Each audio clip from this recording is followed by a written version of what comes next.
Assalamualaikum warahmatullahi wabarakatuh. Hamdan syukronillah, salatu wassalaman ala rasulillah. Allahumma sholli ala Sayyidina Muhammad wa ala ali Sayyidina Muhammad. Alhamdulillah, segala puji hanya milik Allah. Sholawat beserta salam semoga selamanya dihaturkan kepada baginda Nabi Muhammad SAW. Alhamdulillah, anak-anakku sekalian, kita bisa kembali berjumpa dalam pembelajaran akidah akhlak. Bapak doakan semoga kalian semua, kita semua selalu ada dalam keadaan sehat walafiat, selalu ada dalam lindungan Allah Subhanahu wa Ta'ala. Video ini dibuat untuk melengkapi pembelajaran selama dalam masa pandemi atau selama pembelajaran daring. Walaupun pada saat ini kita melaksanakan pembelajaran dengan cara daring, mudah-mudahan anak-anakku sekalian, kalian semua mendapatkan ilmu yang berkah sehingga diberkahi oleh Allah Subhanahu wa Ta'ala dalam setiap urusan. Amin ya rabbal alamin. Sekiranya kalian tidak keberatan, sebelum kita memulai materi intinya, silahkan untuk menekan like dan juga menekan tombol subscribe-nya. Terima kasih. Langsung saja kita mulai kepada materi pembahasan kita. Yang mana di sini kita membahas tentang tasawuf dalam Islam pada bagian yang kedua. Pada bagian yang pertama, video yang pertama, kita membahas yang definisi tasawuf, terus dasar-dasar tasawuf, dan juga pembagian ilmu tasawuf. Nah, untuk video bagian pertama, linknya saya sertakan di deskripsi.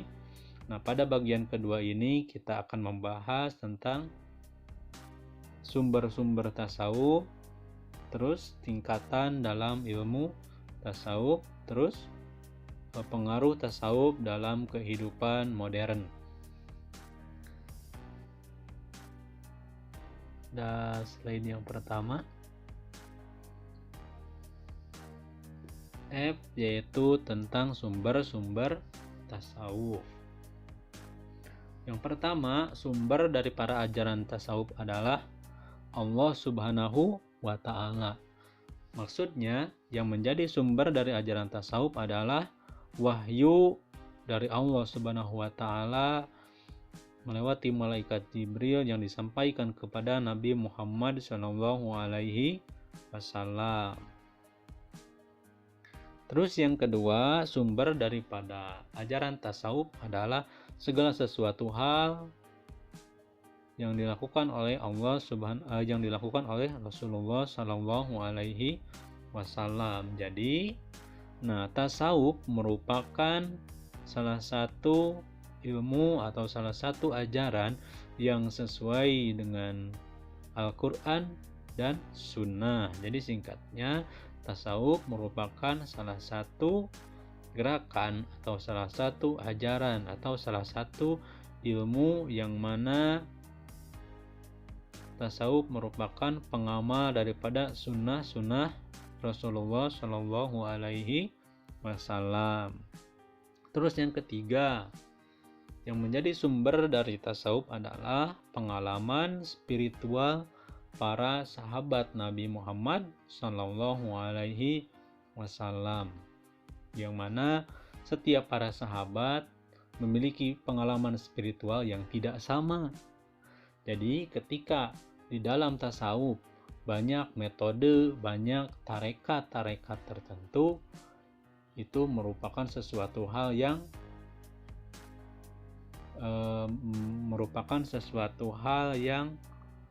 sudah biasa dikarenakan Nah, salah satu sumbernya adalah pengalaman para sahabat, yang mana para sahabat pun memiliki pengalaman spiritual yang tidak sama, seperti itu. Terus yang keempat ada ijma sufi. Ijma sufi merupakan kesepakatan para ulama tasawuf. Ketika para ulama tasawuf berkumpul dan membuat suatu kesepakatan, nah isi dari kesepakatan tersebut merupakan atau bisa menjadi sumber di dalam ilmu tasawuf, menjadi sumber amalan, atau bisa menjadi dasar-dasar suatu tindakan atau amalan para sufi. Yang kelima adalah ijtihad sufi. Ijtihad merupakan suatu kegiatan yang mencurahkan segenap ilmu, pengetahuan, dan kemampuan untuk menentukan sesuatu hal, seperti itu. Jadi ketika seorang sufi berijtihad, maka hasil ijtihadnya bisa menjadi sumber amalan dari pada tasawuf. Yang keenam ada qiyas sufi.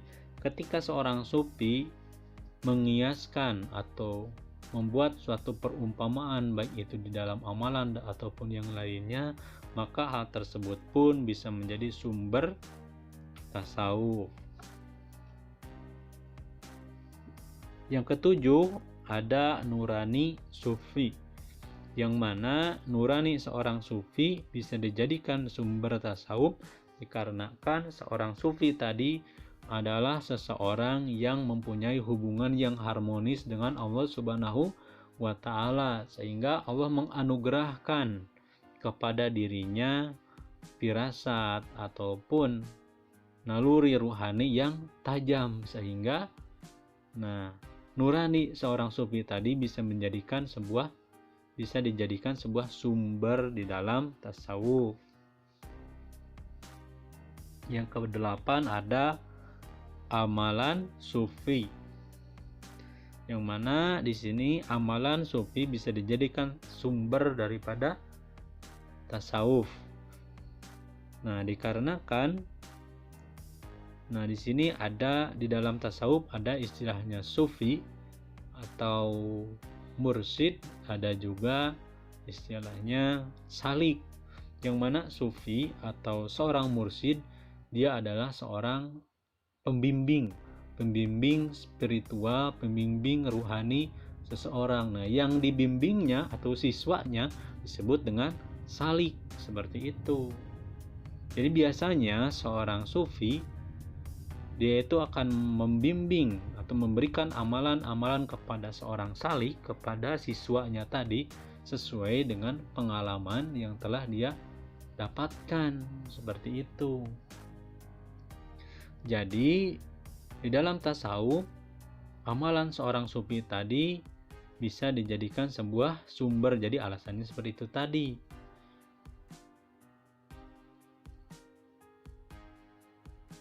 Karena amalan seorang sufi tadi bisa dijadikan sebagai sumber di dalam ajaran tasawuf. Contoh seperti halnya di dalam tarikat atau di dalam metode kembali kepada Allah tadi ada beberapa amalan.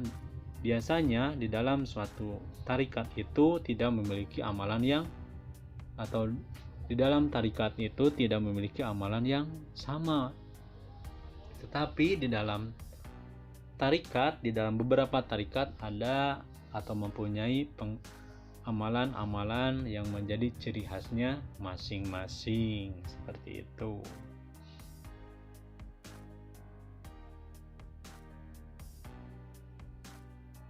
Berikutnya ada istilah dalam ilmu tasawuf. Istilah yang pertama di dalam tasawuf ada al-maqamat. Nah, al-maqamat secara etimologis atau secara bahasa adalah bentuk jamak dari kata makom, yang mana makom tadi merupakan artinya adalah sebuah tingkatan, yang mana berarti tingkatan atau kedudukan spiritual seseorang di hadapan Allah Subhanahu wa Ta'ala. Nah, menurut istilah atau terminologi, maqamat adalah tahapan atau adab atau etika seorang hamba dalam rangka wusul atau dalam rangka sampai kepada Allah Subhanahu wa Ta'ala. Jadi perjalanan kembali menuju Allah tadi, kalau diibaratkan itu seperti halnya tangga. Ada tahapan-tahapan tertentu, ada level-level tertentu yang harus dilalui atau yang harus ditempuh, seperti itu.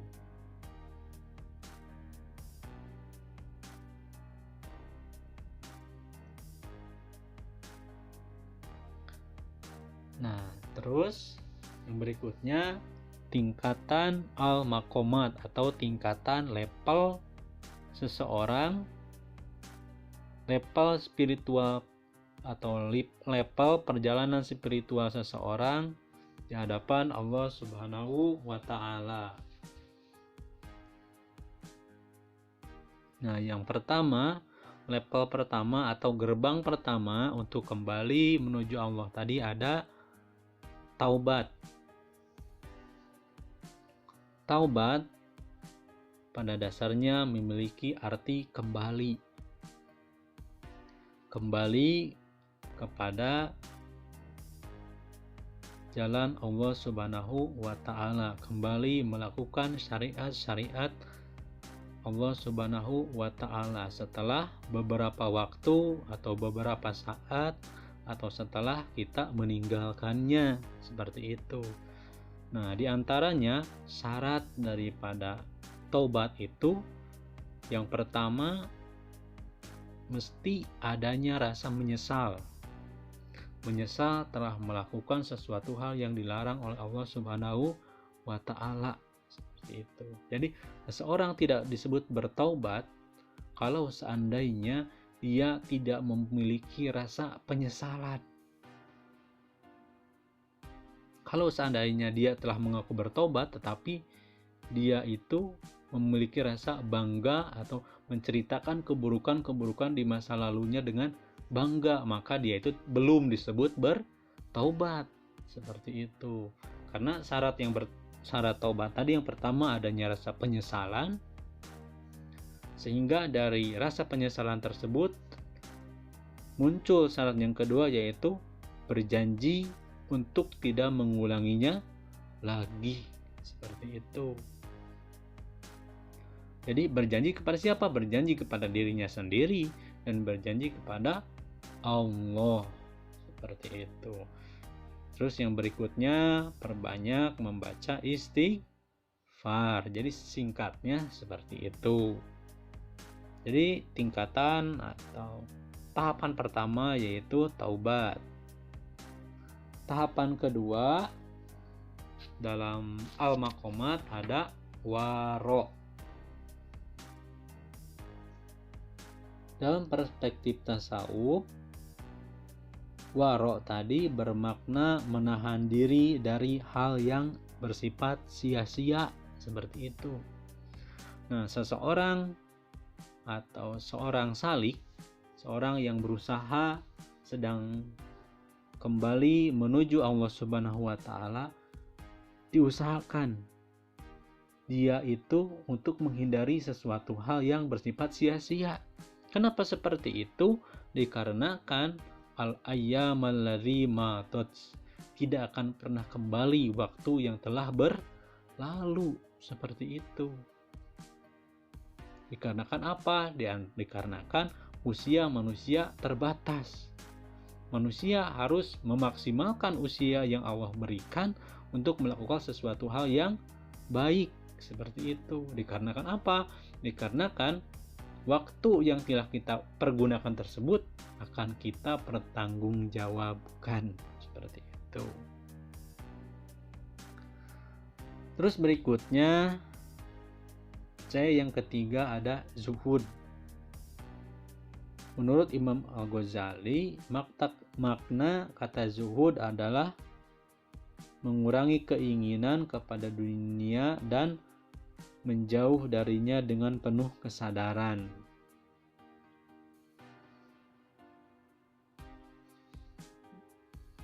Kata zuhud mengandung 3 hal yang mesti ditinggalkan, yaitu yang pertama ada zinatun. Zinatun itu adalah perhiasan atau kehormatan. Jadi maksudnya perhiasan dan kehormatan bukan sesuatu hal yang tidak boleh. Boleh-boleh saja, tetapi biasanya perhiasan dan kehormatan tersebut bisa memalingkan atau bisa melalaikan seseorang dalam melakukan ketaatan kepada Allah Subhanahu wa Ta'ala, seperti itu. Terus yang berikutnya ada hawa atau keinginan. Jadi bukan berarti seseorang yang zuhud tidak boleh memiliki keinginan. Maksudnya seseorang yang zuhud tadi harus bisa mengontrol keinginannya, seperti itu. Dan berikutnya hal yang harus dihindari adalah ad-dunya atau materi. Jadi bukan berarti seorang yang zuhud tidak boleh punya materi, tetapi seseorang yang zuhud tadi tidak boleh materi, atau ya singkatnya gak boleh materi tadi masuk ke dalam hatinya, seperti itu. Jadi yang namanya materi itu hanya ada di genggaman tangan, singkatnya seperti itu. Jangan sampai materi tadi masuk ke dalam hati, karena kalau seandainya materi masuk ke dalam hati, maka akan mengganggu aktivitas spiritual kita dengan Allah Subhanahu wa Ta'ala. Terus berikutnya ada as-sabar atau sabar.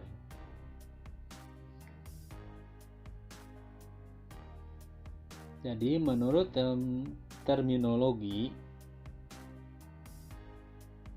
sabar adalah menahan jiwa dari segala apa yang tidak disukai, baik itu berupa kesenangan dan larangan untuk mendapatkan ridho Allah. Jadi singkatnya sabar singkatnya adalah menahan diri, seperti itu. Menahan dari apa? Di antaranya di sini disebutkan sabar menahan diri. Yang pertama, menahan diri dari sesuatu hal yang menyakitkan, seperti halnya musibah, bencana, atau kesusahan yang menimpa diri kita. Nah, seperti itu. Ketika ditimpa suatu musibah, ditimpa suatu cobaan, kita harus berusaha menahan diri. Yang pertama, tidak mengeluh. Yang kedua, tidak menyalahkan orang lain. Jadikan sesuatu hal, musibah tersebut yang pertama untuk ajang introspeksi diri kita sendiri. Terus yang kedua, jadikan musibah tersebut sebagai suatu momentum untuk kita semakin mendekatkan diri, semakin merekatkan diri dengan Allah Subhanahu wa Ta'ala. Terus yang kedua, sabar itu sabar dalam meninggalkan perbuatan maksiat, seperti itu.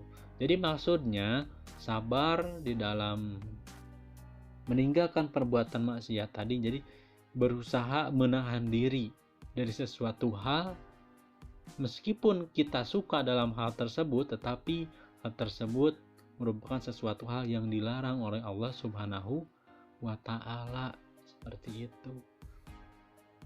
Jadi maksudnya sabar dalam meninggalkan perbuatan maksiat adalah sabar menahan diri atau meninggalkan diri kepada sesuatu hal yang kita sukai, tetapi hal tersebut dilarang oleh Allah Subhanahu wa Ta'ala. Terus berikutnya, sabar itu ada sabar dalam menjalankan ketaatan. Maksudnya, meskipun berat, meskipun tidak diinginkan, tetapi hal tersebut merupakan suatu kewajiban atau merupakan sesuatu hal yang dianjurkan oleh Allah Subhanahu wa Ta'ala, maka kita berusaha. Singkatna nama maksakeun ngalaksanakeunna. Nah, seperti itu. Itu tadi yang dimaksud dengan sabar dalam menjalankan ketaatan. Nah, di sini sabar tadi dibagi kepada 3 kelompok. Yang pertama ada sabar dalam menghadapi musibah. Yang kedua, sabar dalam meninggalkan maksiat. Terus yang ketiga, sabar dalam menjalankan ketaatan. Terus berikutnya ada tingkatan berikutnya, ada syukur. Syukur secara bahasa berasal dari bahasa Arab, yaitu syakara, yang berarti membuka segala nikmat. Nah, kebalikan atau lawan dari syukur adalah kufur. Kufur adalah menutup segala sesuatu hal, atau singkatnya tidak mengakui segala sesuatu hal yang dia miliki, seperti itu. Jadi maksudnya syukur tadi adalah tidak mengakui bahwasanya yang nikmat yang dia miliki atas dasar pemberian daripada Allah. Dalam pandangan Ibnu Athaillah As-Sakandari, syukur tadi ada beberapa macam. Yang pertama ada syukur dengan lisan, yaitu mengungkapkan secara lisan, menceritakan atau mengakui nikmat yang didapat berdasar dari Allah Subhanahu wa Ta'ala. Terus yang kedua, syukur dengan anggota tubuh, yaitu syukur yang diimplementasikan, yang dipraktikkan dalam bentuk ketaatan. Jadi syukur dalam hal perbuatan, contohnya kita selalu berusaha untuk melaksanakan ketaatan, untuk melaksanakan perintah Allah Subhanahu wa Ta'ala. Terus yang ketiga, syukur dengan hati, yaitu dengan mengakui bahwa hanya Allah Subhanahu wa Ta'ala sang pemberi nikmat. Semua nikmat yang kita peroleh bersumber dari Allah Subhanahu wa Ta'ala. Berikutnya ada tawakal. Tawakal bermakna berserah diri. Tawakal dalam tasawuf dijadikan wasilah atau dijadikan suatu perantara untuk memalingkan dan menyucikan hati manusia agar tidak terikat dan tidak ingin memikirkan keduniaan serta apa saja selain Allah. Jadi maksudnya tawakal adalah berserah diri kepada Allah Subhanahu wa Ta'ala. Dengan catatan kita sudah berusaha semaksimal mungkin, seperti itu. Ketika kita sudah berusaha semaksimal mungkin, tetapi hasil akhirnya kita serahkan kepada keputusan Allah Subhanahu wa Ta'ala, dikarenakan Allah yang maha memberikan yang terbaik, seperti itu. Nah, setelah kita berusaha semaksimal mungkin, maka kita usahakan bahwasanya hati kita berserah kepada Allah atas hasil yang akan kita peroleh. Nah, seperti itu. Itu tadi yang dimaksud dengan tawakal. Terus berikutnya ada ridho. Ridho berarti buah sikap menerima dengan lapang dada. Jadi, sekali lagi, ridho berarti sebuah sikap menerima dengan lapang dada dan senang terhadap apapun keputusan Allah Subhanahu wa Ta'ala. Imam Ghazali mengatakan bahwa hakikat ridho adalah tatkala hati senantiasa dalam keadaan sibuk mengingat Allah Subhanahu wa Ta'ala. Berdasarkan pernyataan tersebut dapat dipahami bahwa seluruh aktivitas kehidupan manusia hendaknya selalu berada dalam mencari ridho Allah Subhanahu wa Ta'ala. Jadi singkatnya, ridho tadi merupakan suatu sikap yang menerima apapun yang diberikan oleh Allah, baik itu terasa manis ataupun terasa pahit, seperti itu. Yang mana ridho tadi merupakan suatu buah. Buah dari apa? Buah dari, kemarin bagian video yang pertama, buah dari syariat, buah dari pengetahuan tentang hukum agama, terus tarikat, buah dari metode pengamalan, buah dari pengamalan syariat. Di antaranya yaitu akan timbul sikap ridho, sikap menerima apapun yang akan diberikan Allah Subhanahu wa Ta'ala. Itu tadi merupakan tingkatan atau tahapan-tahapan ketika seseorang kembali kepada Allah Subhanahu wa Ta'ala. Yang pertama ada taubat, singkatnya itu kembali. Taubat itu kembali. Kembali diantaranya yang dimaksud dengan kembali di sini adalah kembali melaksanakan syariat, kembali melaksanakan kewajiban-kewajiban yang diperintahkan Allah Subhanahu wa Ta'ala sebagai upaya memperbaiki hubungan antara kita dengan Allah setelah hubungan tersebut sempat renggang dikarenakan kita melakukan sesuatu hal yang dilarangnya, seperti itu. Terus yang berikutnya ada waro.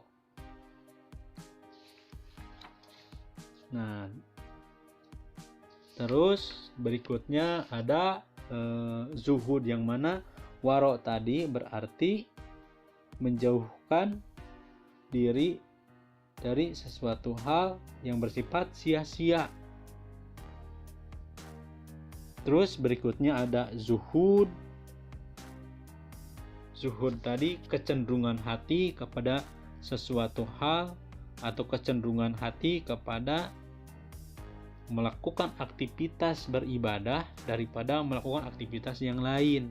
Terus berikutnya ada as-sabar, menahan diri dari sesuatu hal yang tidak disukai oleh Allah. Terus yang berikutnya ada syukur.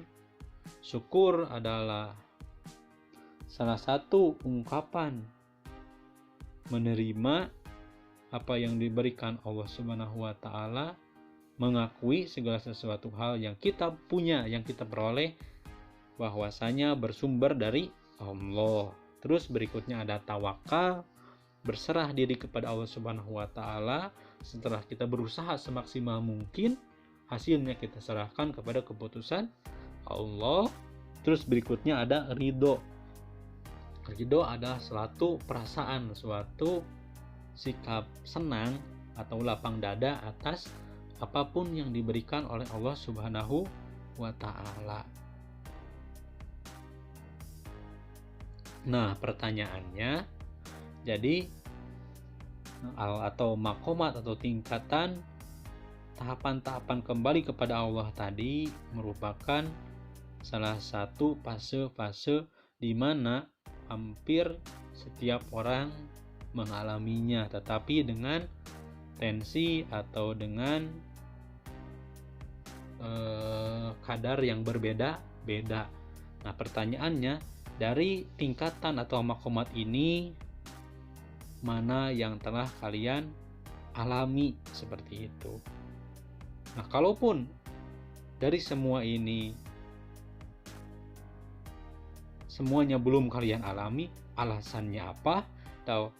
Atau ada yang dari kesekian ini ada yang kalian alami, nah alasannya apa? Nah, jadi pertanyaan seperti itu. Diulangi lagi, jadi pertanyaannya adalah dari tingkatan makomat tersebut mana yang telah kalian atau yang pernah kalian alami, serta tuliskan alasannya. Atau dari makomat tersebut kalian belum mengalami satupun, nah juga berikan alasannya. Jadi itu tadi pertanyaan yang pertama. Nah, dilanjutkan.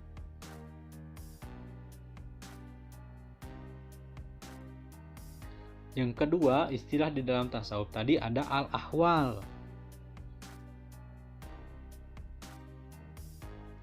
Nah, di sini disebutkan pengertian daripada al-ahwal. Al-ahwal bentuk jama dari kata atau bentuk jama dari dalam bahasa Arab yang berarti hal. Hal biasanya diartikan sebagai keadaan. Jadi maksudnya di sini adalah keadaan mental yang dialami oleh para sufi di salah-salah perjalanan spiritualnya. Jadi singkatnya, hal atau al-ahwal tadi adalah kondisi hati seseorang ketika dia kembali kepada Allah, atau ketika dia kembali mendekati Allah Subhanahu wa ta'ala, atau ketika dia kembali melaksanakan syariat-syariat yang diperintahkan Allah Subhanahu wa ta'ala setelah dia sekian lama meninggalkannya, seperti itu. Nah, Ibnu Arabi menyebut hal atau al-ahwal sebagai setiap sifat yang dimiliki oleh seorang salik. Nah, salik tadi adalah seseorang yang sedang berusaha kembali kepada Allah Subhanahu wa ta'ala. Seseorang yang sedang berusaha untuk melakukan syariat-syariat Allah Subhanahu wa ta'ala, atau seseorang yang sedang berusaha untuk melaksanakan apa yang diperintahkan oleh agama, seperti itu, setelah beberapa lama meninggalkannya, yaitu seorang salik. Suatu waktu dan tidak pada waktu yang lain, seperti halnya seperti kemabukan dan fana. Jadi singkatnya, menurut Ibnu Arabi, hal sebagai setiap sifat yang dimiliki seorang salik pada suatu waktu dan tidak pada waktu yang lain, seperti halnya kemabukan dan fana. Jadi maksudnya, hal tadi adalah kondisi hati atau keadaan hati seorang yang sedang kembali menuju Allah Subhanahu wa ta'ala, yang mana keadaan hati tersebut bersifat hanya selintas, seperti itu, hanya sesaat. Nah, jadi di sini disebutkan suatu waktu dan tidak pada waktu yang lain. Jadi maksudnya keadaan tersebut, perasaan tersebut itu dirasakan hanya sesaat. Nah, keadaan tersebut atau perasaan tersebut seperti kemabukan dan fana. Jadi maksud kemabukan di sini adalah keadaan di mana seorang yang sedang dalam proses kembali kepada Allah merasakan kemabukan. Jadi maksudnya kemabukan tadi merasakan jatuh cinta kepada Allah Subhanahu wa ta'ala, sehingga fana itu adalah hilangnya kesadaran. Jadi maksud hilangnya kesadaran tadi adalah tenggelam di dalam asyiknya beribadah kepada Allah Subhanahu wa ta'ala, seperti itu.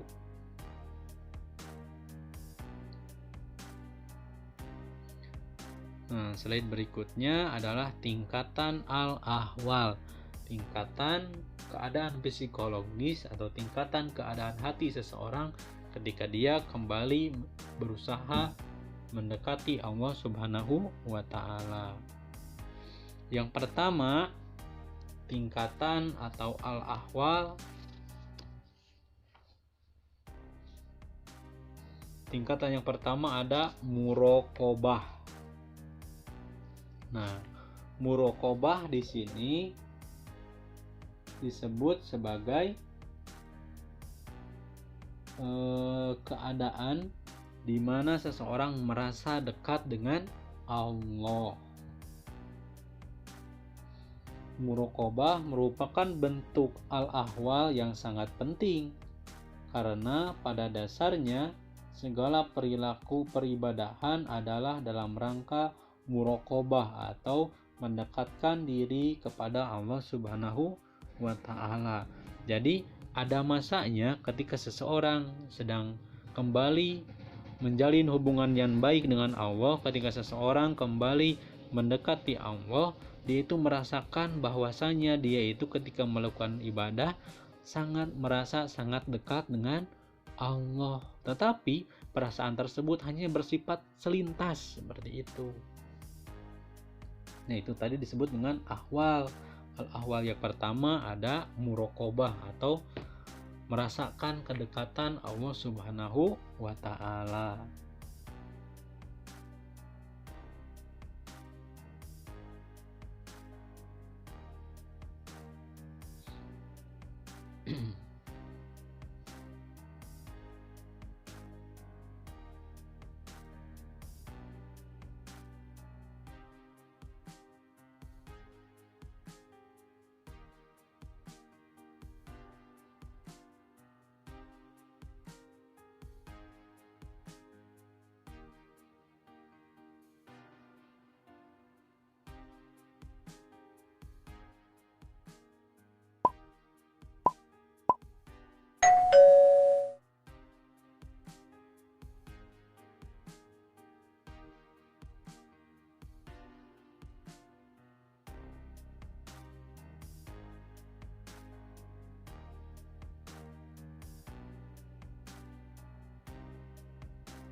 Terus yang kedua, al-ahwal. Tingkatan al-ahwal yang kedua ada mahabbah. Nah, mahabbah di sini merupakan menurut Abu Nasir At-Tusi, mahabbah adalah timbulnya rasa cinta seperti itu. Nah, jadi ketika seseorang tadi berusaha kembali kepada Allah Subhanahu wa Ta'ala dengan menjalankan syariat-syariat agama, syariat Islam, ada kalanya dia itu akan mengalami suatu keadaan bahwasanya dia itu merasakan timbulnya rasa cinta kepada Allah Subhanahu wa Ta'ala. Nah, menurut Abu Nasr At-Tusi, cinta kepada Allah tadi terbagi ke dalam 3 bagian. Yang pertama, cintanya orang-orang yang awam, yaitu seperti munculnya karena kebaikan dan kasih sayang Allah kepada mereka. Dikarenakan mereka itu merasakan kebaikan, karunia atau pemberian daripada Allah, maka timbul adanya rasa cinta. Jadi cinta kelas awam adalah cinta yang timbul atas dasar banyaknya pemberian daripada Allah, seperti itu.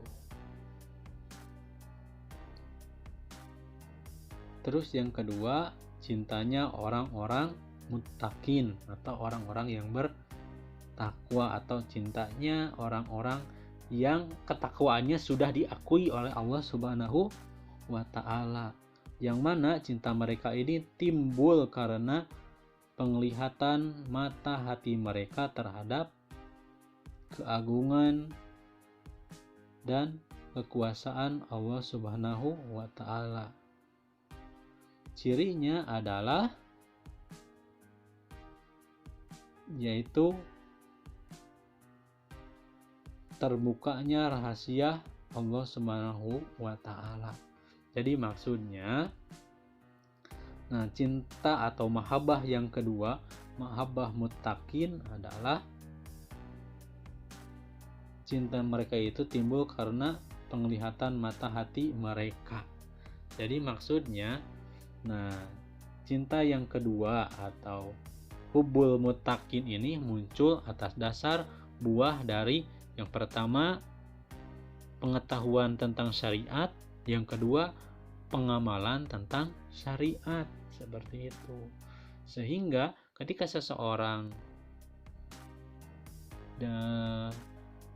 melakukan pengamalan syariat, mengamalkan ajaran-ajaran agama dengan sungguh-sungguh, dengan ikhlas, maka salah satunya atas dia akan dikaruniai oleh Allah Subhanahu wa Ta'ala kepekaan hati, seperti itu. Kepekaan hati dalam menangkap atau merasakan kehadiran Allah Subhanahu wa Ta'ala dalam segala hal. Contoh seperti dalam contohnya seperti dalam melihat keindahan alam, dalam merasakan heningnya malam. Nah, seperti itu. Terus yang ketiga ada cintanya orang-orang yang arif. Nah, rasa cinta macam ini timbul dari penglihatan dan pengenalan mereka terhadap Allah Subhanahu wa Ta'ala. Jadi pada dasarnya mahabbah adalah timbulnya rasa cinta kepada Allah tadi merupakan buah dari pengamalan syariat yang telah diberikan Allah Subhanahu wa Ta'ala. Terus yang ketiga ada khauf. Khauf tadi timbulnya rasa takut. Jadi yang dimaksud dengan takut di sini adalah khauf itu adalah timbulnya rasa takut. Yang dimaksud dengan takut di sini yaitu takut dengan hukuman Allah Subhanahu wa Ta'ala, seperti itu. Jadi dikarenakan adanya rasa takut akan hukuman Allah sehingga tingkat kehusuan di dalam beribadah itu naik, singkatnya seperti itu. Terus berikutnya ada roja. Jadi singkatnya roja itu adalah harapan. Harapan akan membawa seseorang pada perasaan yang optimis dalam menjalankan segala aktivitasnya. Jadi seperti itu. Jadi singkatnya tingkatan nih atau al-ahwal adanya yang keempat yaitu roja atau timbulnya harapan di dalam hati akan datangnya atau akan terjadinya sesuatu hal yang baik, seperti itu. Jadi timbulnya harapan yang baru, singkatnya seperti itu. Terus yang kelima ada syauq. Syauq itu adalah rasa rindu, seperti itu. Nah, syauq atau rindu merupakan luapan perasaan seseorang individu yang mengharapkan untuk senantiasa bertemu dengan sesuatu hal yang dicintainya, seperti itu. Jadi yang dimaksud dengan rindu di sini, seseorang yang sedang dalam keadaan kembali menjalin hubungan baik dengan cara menjalankan syariat agama tadi, ada kalanya dia itu akan merasakan perasaan yang rindu. Rindu kepada siapa? Rindu kepada Allah ataupun rindu kepada Rasulnya dalam keadaan tertentu. Tetapi, keadaan tersebut itu tidak berlangsung lama, seperti itu. Seperti contoh, ketika mendengarkan musik, ketika beribadah, ketika melakukan sholat, ataupun melakukan kegiatan-kegiatan yang lainnya, yang mana kegiatan tersebut menimbulkan rasa rindu, seperti itu. Rindu kepada Allah, rindu kepada Rasulnya, seperti itu. Nah, jadi ketika timbul perasaan syauq atau perasaan rindu tadi, sehingga ia akan senantiasa terjaga dari segala hal yang tidak seharusnya ia lakukan atau ia pikirkan. Sebaliknya, ia akan melakukan segala tindakan terbaiknya dengan penuh kesenangan. Nah, jadi seperti itu. Akibat dari syauq atau timbulnya rasa rindu tadi, dia akan melakukan ibadah dengan memberikan, atau istilahnya dia akan melakukan ibadah dengan cara yang terbaik. Dikarenakan apa? Dikarenakan dia takut ibadahnya tadi mengecewakan Allah Subhanahu wa Ta'ala, atau ditakut kualitas ibadahnya tadi akan mengecewakan Rasulullah Shallallahu Alaihi Wasallam. Terus berikutnya ada al-unsi. Al-unsi tadi singkatnya, al-unsi itu adalah mesra.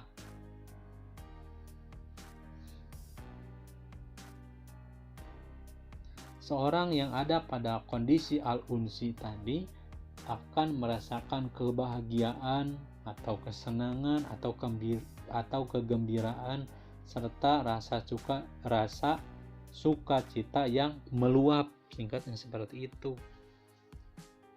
Jadi al-unsi atau timbulnya rasa kemesraan merupakan mahabbah dengan porsi yang lebih tinggi, seperti itu. Jadi pada dasarnya al-unsi juga sama. Ini merupakan buah dari pengamalan syariat. Jadi pengamalan atau buah dari amal atau kebiasaan peribadahan yang telah kita lakukan, seperti itu.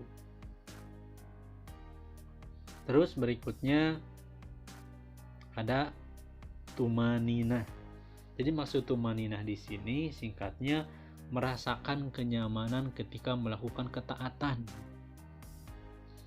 Jadi akan ada masanya ketika seseorang yang berusaha kembali kepada Allah, yang berusaha menjalin hubungan baik dengan Allah, dia itu akan merasakan nikmatnya dalam melaksanakan ketaatan, dan sebaliknya akan merasa risau, akan merasa was-was, akan merasa tidak enak hati ketika dia itu tertinggal melakukan ketaatan.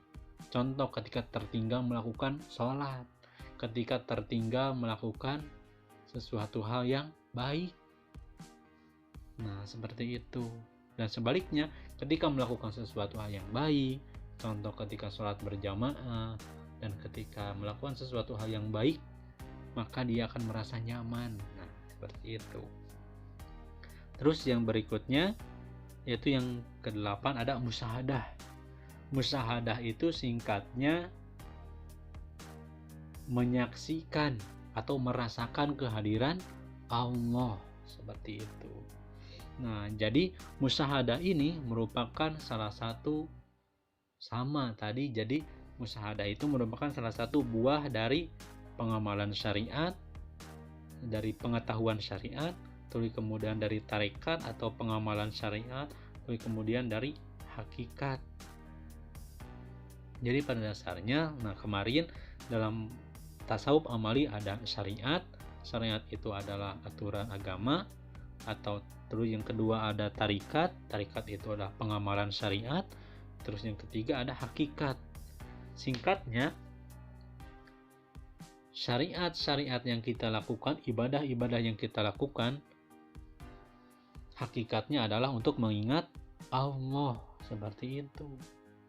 Jadi maksudnya, nah, walaupun kita tidak beribadah, kita itu harus selalu mengingat Allah, seperti itu. Jadi itu tadi yang dimaksud dengan musyahadah. Jadi musyahadah tadi merupakan hasil atau buah dari keistiqomahan dalam beribadah, seperti itu. Salah satu bonusnya Allah berikan musyahadah. Allah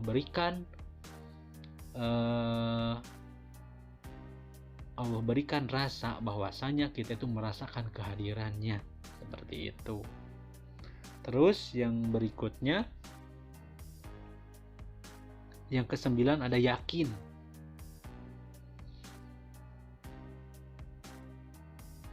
Yakin di sini adalah tetapnya suatu keyakinan, seperti itu. Nah, jadi tingkatan al-ahwal tadi itu adalah keadaan hati seseorang yang dia itu sedang kembali berusaha menjalin hubungan baik dengan Allah. Nah, yang mana al-ahwal tadi itu bersifat sementara, atau singkatnya al-ahwal ini adalah keadaan hati seseorang yang sedang kembali kepada Allah atau yang sedang kembali menjalin hubungan baik dengan Allah, seperti itu. Tetapi bersifat sementara, seperti itu. Baik itu ketika beribadah, baik itu ketika menyaksikan keindahan alam, baik itu ketika mendengarkan alunan musik, baik itu ketika membaca Al-Quran. Nah, jadi keadaan tersebut bisa timbul sewaktu-waktu, seperti itu.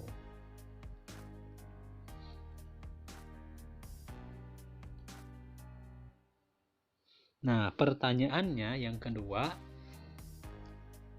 jadi pada dasarnya al-ahwal tadi merupakan keadaan hati seseorang ketika dia sedang melakukan ketaatan, seperti itu. Jadi pada dasarnya secara umum, secara sederhana, jadi al-ahwal ini hampir setiap orang merasakannya ketika dia dalam kondisi beribadah, seperti itu. Jadi pertanyaannya, dari 9 tingkatan al-ahwal ini, mana yang telah kalian alami, seperti itu. Tolong nanti tuliskan yang mana dan alasannya seperti apa. Kalaupun belum, alasannya pun seperti apa. Nah, seperti itu. Nanti itu pertanyaan yang kedua. Tadi pertanyaan yang pertama dari Al-Maqamat. Nah, jadi dari Al-Maqamat tadi, dari tahapan-tahapan tadi, tahapan mana yang telah kalian alami, dan tuliskan juga, jelaskan alasannya seperti apa, seperti itu.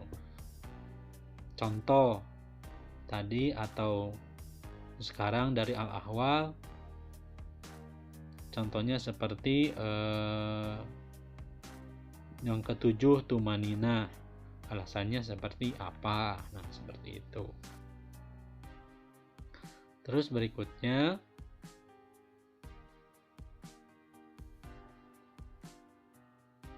nah itu poin H, peran tasawuf dalam kehidupan modern.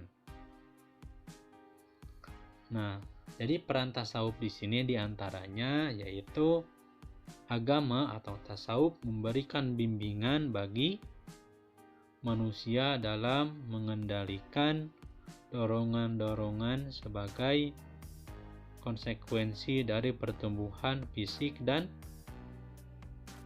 psikis seseorang. Nah, jadi pada dasarnya agama itu membimbing hidup manusia. Jadi pada dasarnya seiring dengan bertambahnya atau seiring dengan bertambahnya usia manusia, maka pertumbuhan fisiknya pun semakin besar atau semakin kompleks, seperti itu. Jadi contoh dari anak-anak tumbuh menjadi seorang remaja, selain fisiknya yang bertumbuh, juga perkembangan psikisnya juga bertumbuh. Yang asalnya anak-anak tadi sukanya hanya main, mungkin yang dia mau hanya makanan, hanya mainan dan sebagainya, setelah beranjak remaja mulai ada perkembangan fisik yang atau perkembangan psikologis yang lain. Contohnya seperti mulai timbulnya rasa suka kepada lawan jenis, atau singkatnya mimiti timbul aya rasa bogoh, seperti itu. Cik naon ari bogoh teh? Bogoh teh nyaeta timbulnya suatu perasaan ingin memiliki, seperti itu. Nah, jadi agama membimbing manusia agar manusia tadi bisa mengendalikan dorongan-dorongan daripada akibat perkembangan psikis seseorang. Ketika timbul rasa bogo, agama mengajarkan bahwasanya menyikapi hal tersebut seperti apa. Seperti itu. Jadi pada dasarnya timbulnya rasa suka itu bukan sesuatu hal yang dilarang. Ketika kita ada rasa suka kepada lawan jenis, itu sesuatu hal yang wajar, seperti itu. Tetapi masalahnya ketika rasa suka yang ada di dalam hati tadi diekspresikan dalam sebuah tindakan yang tidak sesuai dengan aturan agama, nah itu yang akan menjadi sebuah masalah, seperti itu.